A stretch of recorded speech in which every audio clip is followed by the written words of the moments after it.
آخری سوال ہے، شرابی کے گھر آنا جانا کیسا ہے؟ اگر وہ ہمارا سگا رشتہ دار ہو، اگر ہمارے رشتہ داروں میں کوئی ڈاکو ہو اور اس کی وجہ سے ہماری بھی بدنامی ہوتی ہو، تو کیا ایسے لوگوں سے ہم دور رہ سکتے ہیں؟ ہم رشتہ داری نہیں توڑیں گے لیکن آنا جانا کم کر دیں گے، کیا ایسا کرنا درست ہے ضروری کام بنانے کے لیے؟ اچھا، ایک تو یہ سوال ہے، یہ سن لو پہلے۔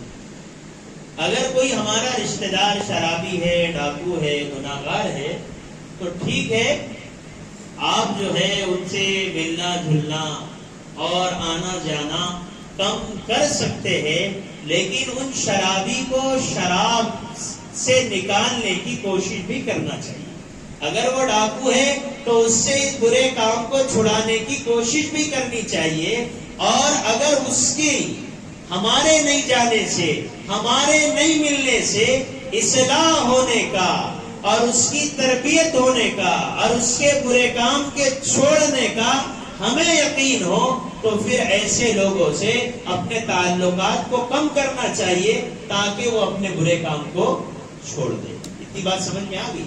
لیکن بروں کو برا بول کے چھوڑنا یہ اسلامی طریقہ نہیں ہے، بروں کو برائی سے الگ کرنا یہ اسلامی طریقہ ہے۔ ہمارے نبی تو جب جانے لگے راستے سے تو کسی نے کہا یہ راستے میں ڈاکو رہتے ہیں، یہ راستہ کیسے اگر آپ جائیں گے تو یہ راستے سے جائیے، یہ پرامن راستہ ہے۔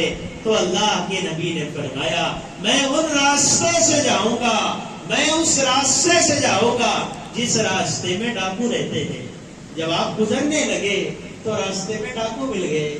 اللہ کے نبی تو نبی ہے، آپ کا نور اور آپ کا رعب، وہ گھبرا گئے۔